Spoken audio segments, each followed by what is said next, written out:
Welcome to episode 6 of Lifestyle Matters, How to Roll with Change. I am your host, Raywin Guerrero, and I'm the founder of WellWorks and a functional medicine health coach, cognitive behavioral hypnotherapist, and corporate well-being consultant. I'm joined tonight by my friend and colleague, Denise Saab, a fellow HR professional or ex-HR professional who, like me, has transitioned from working within the world of corporate and is now focused on helping people transform their lives into doing more meaningful work or to finding work that brings them more happiness and joy. So I'd like to hand you over now to Denise. Well, originally from Venezuela, and some of the participants here are from Venezuela too. And if you know anyone from there, we are from all over the place. I have a very multicultural background. My father was Lebanese, mom was half Italian and half Venezuelan. And since very early in my life, I was always very interested in all the social behavior, and that's why I did my career at the university and studied sociology and specialize in industrial relations, in all related to the behaviors in the work environment. And I was working, and it was all kind of happy days in after my career. I was working in a very good place. I was working United Nations between Caracas and New York, and was kind of perfect life. Suddenly started a big change in my country, political changes, and a lot of insecurity, a lot of things going on. And then was the first change I really planned in my life, because it was not just because I wanted to do it. I really wanted to do a master to have more professional opportunities. But beside that, it was sorry, let someone else get in. And to start a different career path, or have more opportunities at least. Then was the first really plan change in my life, which saving, deciding which was the best business school I could go, and place where to live, everything. Then I changed I changed country, I changed continent. I came from Venezuela to Spain and I started my MBA, giving time to see what was the situation in my country, how it's going to go. Obviously, if someone has followed the news, the situation in my country hadn't been going in a better place, then yes, it was the first big change. Hello, Rai. You're here. I was giving just an introduction of my background to everyone here. And well, that was my first big change in my life. As I say, it was all planned. It was all really a decision, and I make it happen. When I stay in Spain, I got my new jobs. I started from scratch, really, and moved to another city when I got married, got my little one. And again, I was in a very good place. I thought, oh, life is going really well. But suddenly we found out my partner was ill, and we found May and December he was gone, passed, and all the plans and all what it was my perfect life come apart. Then it was another big change was starting in my life, and this time wasn't planned. It wasn't something I decided. It was something that just happened, And the first moment is just, how do I deal with this? Is the biggest question, and why me? And all this fears, around the situation. Why is everything changing and not changing in the way you want to? But I think when a change comes from outside, the best thing is, well, you have to deal with that, and that's your decision. The change wasn't my decision. Definitely, I didn't want that to happen, and it was nothing, nothing like what I wanted. But now it happened. I have to deal with that. Then I make another decision. It was another change because I wanted to. I was looking for the best in this case for my daughter, and decided to move country again. And here I am. I'm now in England and started from scratch again and try to keep going with my career. But that change implied a lot for me because it was start from zero and with no one in the backup position. It's like all the responsibility was down to me. Now I think the head of the family was only me, and starting from scratch, as I said, I didn't have any network around here. I didn't have, but it was a lot. It was a lot. It was moving a country, moving with a 10 years old who has a lot of questions and a lot of pain going on because we were going through a very emotional moment. And well, here I am after 3 years living here.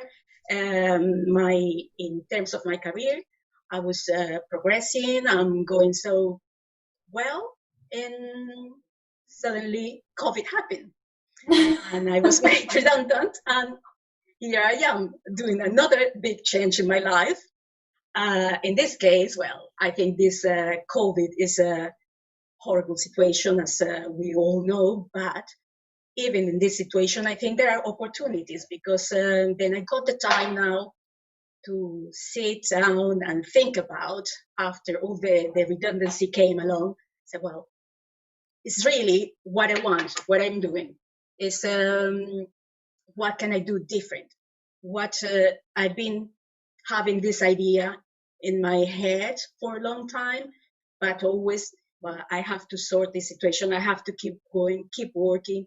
You don't have the time to think about yourself a lot. And now with this COVID, you have the time, or you've been forced to have the time to stay at home, to reflect on what's going on and what you want for your life. And then that's why I got all put together my transferable skills and put together my experience, my background, my professional experience, because as a headhunter, as a recruiter, as a HR manager, I've been dealing with people, with their careers, with the promotions internally, with the way to find a job, advising them when I was in the other side of the table, probably offering them a job, how to deal with these opportunities.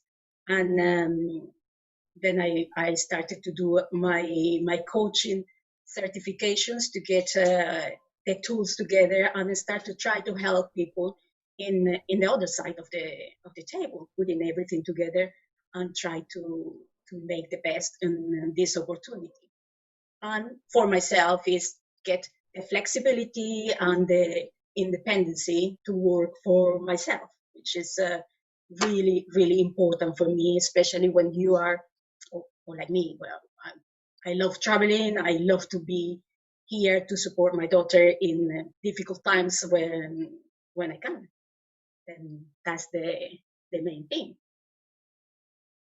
Thank you for that. I'm sorry I'm late, you guys. I just wrapped up a session and I had to come straight. And I don't normally book myself in back to back. And it's ironic because my preamble to this session was like, change can be hard, can be stressful, and our lives are like we're always on conveyor belts and we're running from one thing to the next thing. And this year, based on everything that you just talked about, by the way, Denise, it sounds like this year was just like final kind of straw, like in terms of all the things that you've been going through, and like it's just like you've been sort of pushed into like this evolution, like this accelerated period of growth. And it's really, really remarkable to see how resilient and how you looked at all of it and you decided to use it rather than let it break you. You're like, no, this is going to make me. This is how I'm going to transform. This is how I'm going to evolve. This is how I'm going to make the best out of this. I'm going to look at life's lemons and turn. And last year I went through a lot of crazy things as well. This year is not, well, it's crazy, but not in the same way as last year.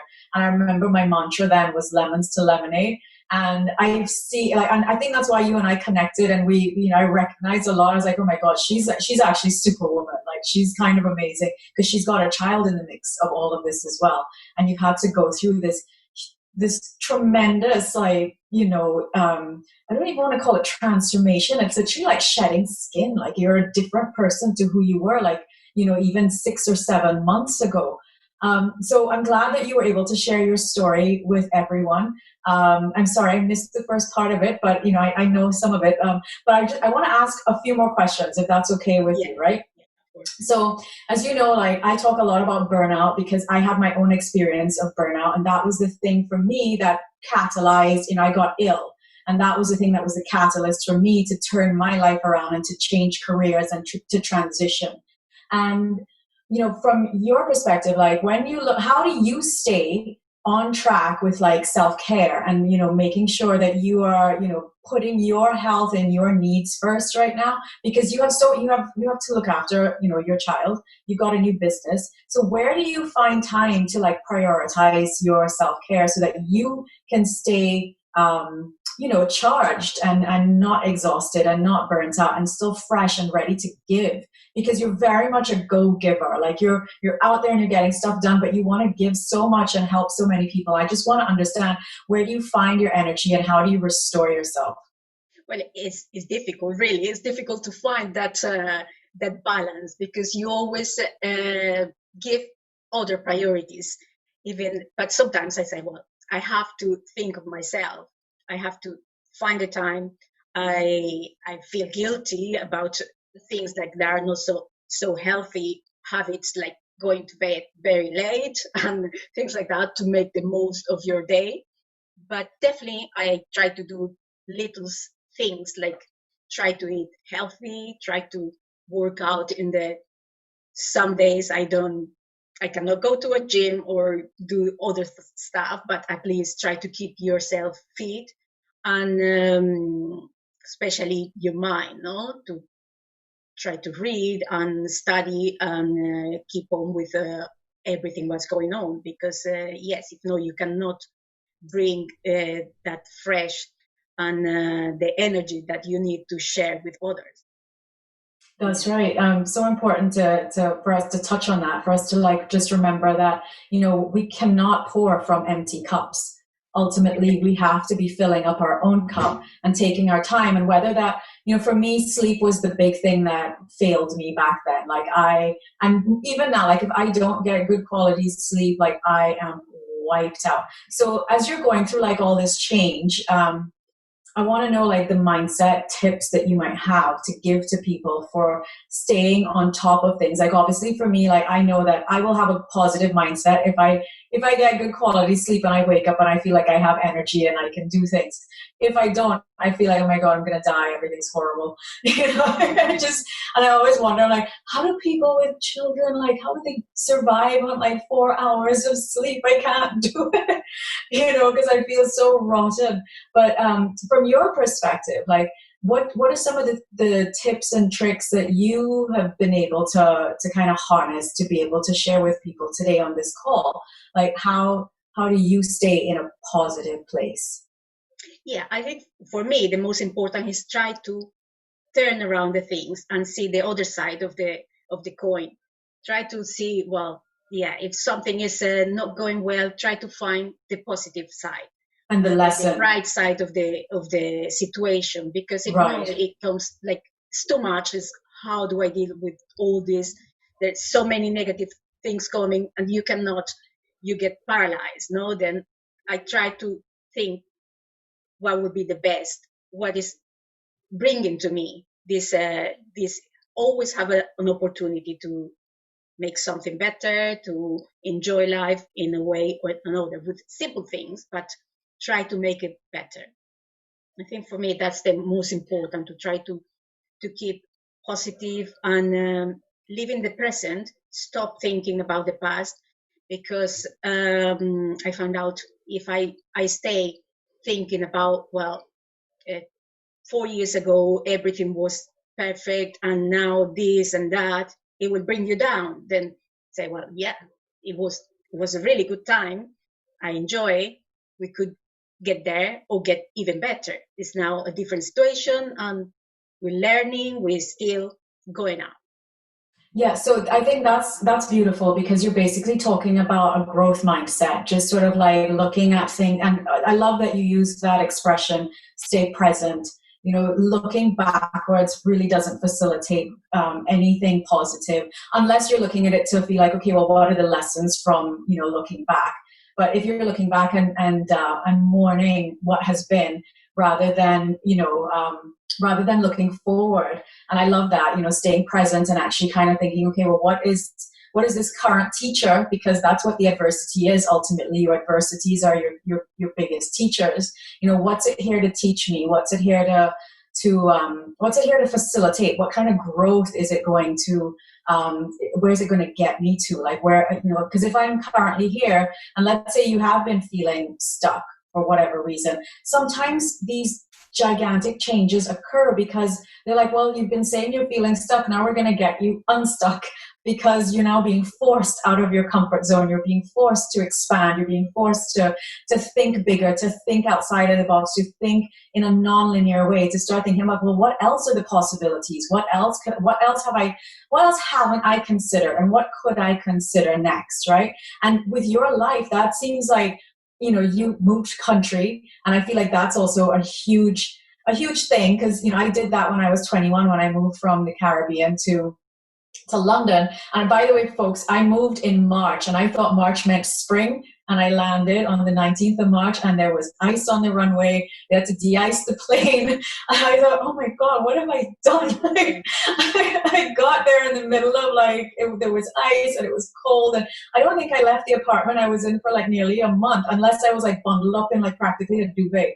So, you know, change is hard when you're moving country, but and very similarly to you, kind of like, okay, new place, new opportunities. I had an amazing grandmother because I would call her and cry. You know, I was 21, I'd left home, and she was just like, you're in a new place, you got to figure this out, you're going to make it work, you have the whole world in front of you, you know, Europe's right there, you can travel, you can do whatever you want, you know, very, very different to an island life, living on a bigger, colder, wetter island. And I'm guessing, like, now that you're in the UK, what opportunities do you feel like are in front of you, and how do you tap into those opportunities, particularly in the middle of something like COVID? Like, how do you reach out? How do you network? What are some of your tips and tricks around that as well? Yeah, I think even COVID is a big thing now, but I think it's opening a lot of opportunities in terms of relationships and networking in a different way, absolutely different as it was before. But I think still there are so many events and so many trainings and things that been available, many of them for free. And then I think that's important because people could get some time, not a lot, because some people are doing homeschooling and at the same time working from home, and that's quite tough. But at the same time, you have the opportunity there to open to the whole world. Suddenly you are not just able to connect with people from your city, from your location. You are able to connect with people from all over the world and people who are doing very interesting things and can offer a different point of view, different thinking. Because sometimes people, even when you're looking for a change, going to the career change, people get burnout and think, oh, I don't know what to do. I run out of ideas. I don't know what would be my next step. And it's not because you don't have a next step or you don't know what to do. There is something for you there, but you hadn't explored the possibility yet. You hadn't get to that point because sometimes you block yourself in the what you're looking for. because you don't have the idea at that moment, but still there, and is open. And I think that's something now we have this opportunity because we are so much open to everyone in the world and everywhere, and there are things they are doing in a different way somewhere else, and you didn't know before. That's so true. That's actually how we met, folks. That usually when I hit these off and I'm not running late from a previous meeting, I'll always kind of let people know how I've connected with my guest. And so Denise and I actually met through LinkedIn. We were doing a 5-day LinkedIn challenge it was not speed networking. I wouldn't call it that, but it was just sort of like this challenge on how to connect with people who are doing interesting things. And, I heard what she was up to, and she was a career coach, and then she's had like all these and I like to meet my connection. So I'm one of those people, if I connect with you, I'm like, look, let's just have a virtual coffee, see what you're up to. And I was so blown away by her tenacity and resilience. And I thought, oh my God, I want to have you on my show. Like, people need to know about someone with, a mindset like yours who has been through so much and is such an inspiration. I love that you were saying that, use all the new tools, and they're not new. It's just we've kind of not used them in the past. So, social media is a place for people to connect. I think actively vocalizing that you're looking to connect with new people and looking to explore new opportunities. Like you said, just, there are all these new ways of us like actually meeting each other. So we've got these Zoom calls, which, for better or for worse, sometimes I can be zoomed out. I can kind of be like, all right, I've done like too many Zooms today. I try and maybe limit longer meetings to maybe twice a week. I don't want to do anything that's longer than an hour, if I can help it. And if I'm doing them back to back, to definitely space them out. To like schedule breaks and make sure. And I don't know if any of you are following me on social media, I had a post up today where I was talking about how to beat burnout, and it was the 3 Bs, which is breathing, scheduling breaks, and boundaries. So those are the 3 things that will keep you healthy psychologically and also physically, because when you sit for very long periods of time staring at a screen, your breathing actually changes and you start taking short, sharp, shallow breaths, and then that basically it's not diaphragmatic breathing. So you're not getting into that rest and digest state. You're in that fight or flight state a lot. And a lot of the times that we're in these kinds of meetings, we're taking these short, sharp, shallow breaths. What happens is that we're not getting enough oxygen, 1, to our brains, and then 2, to our muscles. So we always end up stiff and cramped, and we end up with neck pain and back pain. So for me, like, one of my tools and my tricks is to stay flexible and not be in pain and sitting all day, is to really kind of like space out things and like, okay, if I have an hour long meeting now, I know I'm going to have like a good half an hour between this and the next thing. So I can get up, I can move, I can breathe. And boundaries, like I said, is one of my other favorite ones, because being a coach, it's very hard for us to be able to say no to people, because we want to help. And, as a health coach, I find it very easy for me to get sucked into conversations giving people advice. And I've had to learn in the last 3 years to step back from doing that. And just like, if they ask for it, fair enough, I can give it to them. And, I can say, look, get in touch, we'll have a session, I'll give you a review and we'll figure out what's going on, rather than just sort of like, when random people just ping you. And that's probably the dark side of social media, where you get lots and lots of notifications. Yeah, exactly. So you got to know when to kind of draw that line and just be like, all right, it's after 7 o'clock or 6 o'clock, I'm off of, I'm not on the clock anymore. I don't need to be on. I don't need to be on. I don't need to be connected to my device or to the computer or whatever. So how did we get here? Boundaries, breaks, and breathing. We talked about breathing. We talked about boundaries, and then we talked taking breaks. So yeah, we scheduling recovery throughout the day. And the client that I just had, she's basically 2 people down in her organization, and she's doing 3 people's jobs, and she is exhausted. Like, she's like, I'm so tired. Like, even when I have a full day off, like on a Sunday where I do nothing, I can't recover. Like, I just feel like I could do with like a week. And I was like, well, what's going on during the week? And she was like, well, I'm in back-to-back meetings. And I'm kind of, okay, you got to schedule some recovery during your week, like during your day. I think even if you can't do it every day, can you give me like one day? Can you just give me one day where it's like a Wednesday where maybe you don't start at 7 a.m. You might start a little bit later. and then you kind of give yourself like a full 45 minutes. Because for her, like she would eat at her desk because she's at home. And even though we think like, oh, everybody's at home and we got a lot of time, some people, they're having to do a lot because they've got, their teams have shrunk. So they're having to kind of take on more and more. And I've noticed that it's hard for the people who are picking up that slack, like really, really hard, because they're having to work extra hours to meet the same sorts of deliverables that they had to before, but they've got less people to help them and support them. So I'm curious from your perspective, for people who, let's say like her, like she's a classic example of the typical sort of person, type A, perfectionistic, really wants to get a lot done, is very connected to her identity, and her self-worth is very connected to how good a job she does and how well she performs and how she's perceived. And I'm guessing you deal a lot with people who are like that as well. But I guess the difference is like, well, how do you give guidance to someone like that who is maybe not in the right role for them either? Like, do you ever consult them on like, well, have you considered doing other things that give you energy or joy? Do you ever talk to them about that kind of things, like to explore beyond what they're currently doing? Absolutely, because in the average, they say we spend like 90,000 hours in our life working.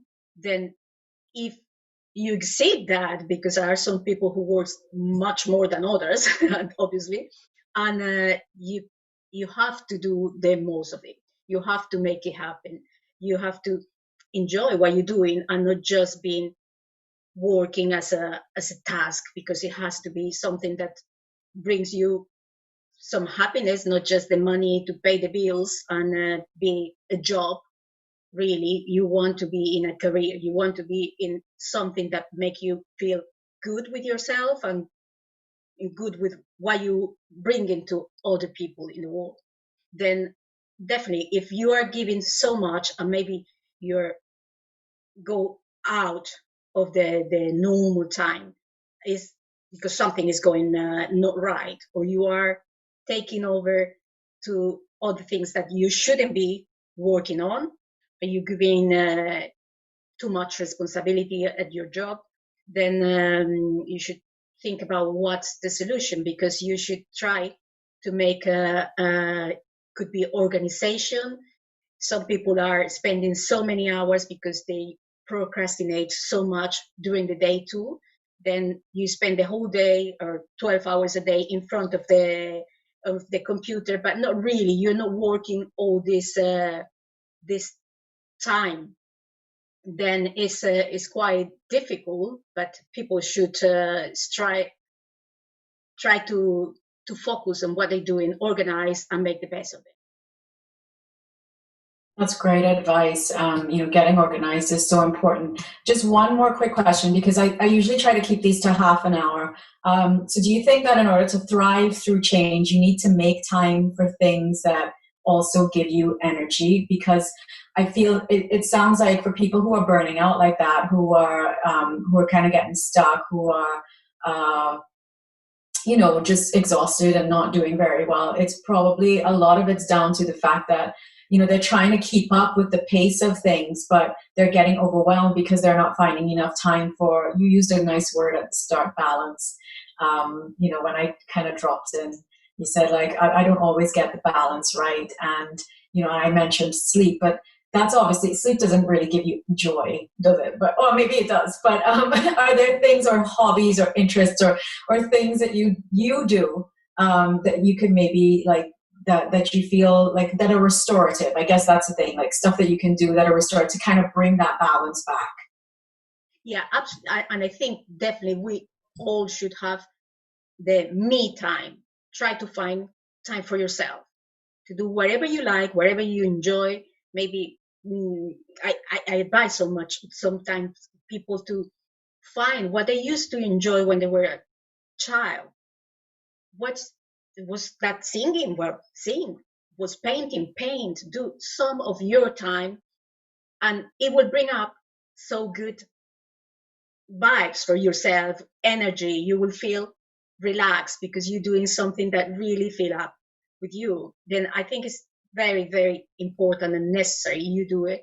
If you can do it, take 1 hour, even in the week, if you say, well, I'm going to go Fridays afternoon, I will take 1 hour for myself, no kids, no phone, no nothing, but whatever I want to do, that's perfect. If you can do it more often, excellent. But at least take that break for yourself. I think is so important.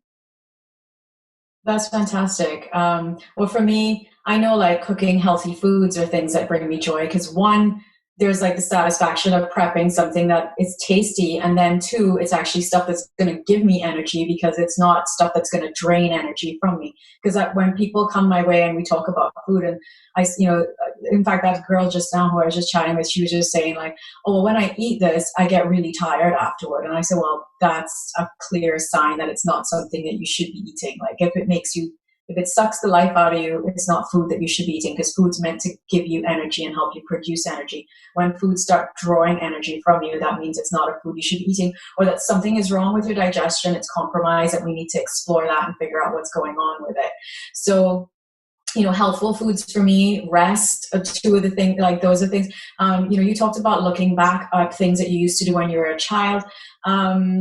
Painting, singing, dancing. Dancing's great. Like I know nobody does enough of that anymore, particularly now we can't go anywhere to dance. So, I've run a challenge recently where I've been getting people in my Facebook group to say like, well, what are the things that are giving you joy? And everyone's at home saying that they turn their music up really loud and dance around their apartments or their houses. And I'm kind of like, okay, that's universal. Like dancing makes people happy. Like even if you can't dance, just turning on music and dancing around and moving your body makes people happy. So I love that you touched on that, like doing the things that when you were young that made you happy. Because when you think about it, like, life is very, very short and we have got to find our moments. We've got to hold on to those. I think you've given us some beautiful tips. Like, it's adopting a growth mindset, looking for the lessons in all of the adversity and like what they're here to teach us. Actively telling people and connecting with them through social media because that's our platform right now. That's the way that we're doing it. We can't go out to networking events anymore. We've got to meet people, and be nice about it too, because that's something that I've noticed. There've been some very aggressive people on LinkedIn who are just trying to sell you things or bamboozle. And you're like, could you like ask me like how I am? How is my day? Like, what am I up to? Treat me like a human and not like some kind of, I don't know, prospect. Yeah. Treat people with respect and treat them like you would like if you did go out for a drink. You'd be like, hey, how are you? How was your day? What are you up to? What do you do? Not just trying to pitch them your thing. And I'm really severe like this too. Like if I notice people are like that with me, I delete them as a connection instantly. Like I get really, really ruthless. And I actually tell them, I give them feedback. I say just a little bit of feedback. Like I am a human being and I want to get to know who you are. And if you can't be bothered to get to know who I am, then I don't really think we have much. Yes, if you basically bombard me with a link or whatever, as soon as we connect, like we're not gonna be friends because I'm in the business of being human with people. So, so connecting with people in real and authentic ways, right? Yeah, and we need to be kind to others and kind to yourself too, because in these days when things are not going the way you want to, they go. Then don't be too hard on yourself. Try to think, well, be kind and I like that. And try to go on and this will happen and it will go and next day will be better. That's just yeah. I love that. I love everything that you said. Like I said, I feel so pleased and grateful that you and I have had a chance to connect and been able to talk about some of these things because I feel. And I want to put this out to everybody who's on the call. And, I didn't get to say it at the start because I wasn't here, but I want to thank you all for taking the time out of your evening, wherever you are in the world. Where I am, it's only 11 a.m., but I know in England it's 7 o'clock and it's getting time for dinner. So I don't want to hold you back. But if you have questions, now is your moment. You can either drop them in the chat or if you feel brave enough, unmute yourself and let's hear. What have you got to ask both of us? Any questions? I'm just seeing if it's anything. I would just say that, like many people till 6 months ago, Zoom was quite a fearful thing, but it's amazing how you can get used to it. And it's becoming a common communication tool, isn't it? But yeah, I think very inspiring from hearing from you both, and I certainly pick up on certain traits that I know within myself I need to find and reach out to. But yeah, no, it's very interesting though. Thank you. Thank you. I haven't got any questions as such, but I'm sure I will think of some in the future. Oh, thank you, Kevin. So nice to meet you. Well, I'm going to be working on editing the video over the weekend, and you'll get the replay on Monday. So you'll have access to our emails from that. Like, you'll have Denise's email in there as well, because I'll share her details, so that if you want to reach out to her to work with someone to help you go through any kind of career transition, she's the person that I trust. And I think she'd be a really great person to work with. If you're in that place, if anybody on this call is in that place where they're wanting to kind of investigate or explore, or go down the road of, I am not sure if I'm doing what I'm meant to be doing, could I be doing something else? Denise is your lady. So if there aren't any more questions, it is coming up to almost 7:10. And I would love people to get a good night's sleep, because, like I said, that's one of the things that I value. So get a good dinner and a good night's sleep. And I will get the video over to you on Monday, okay? Excellent. Thank Denise, you, everyone, to be here. Denise, thank you so much. Thank you so much for sharing your wisdom, your beautiful, positive energy.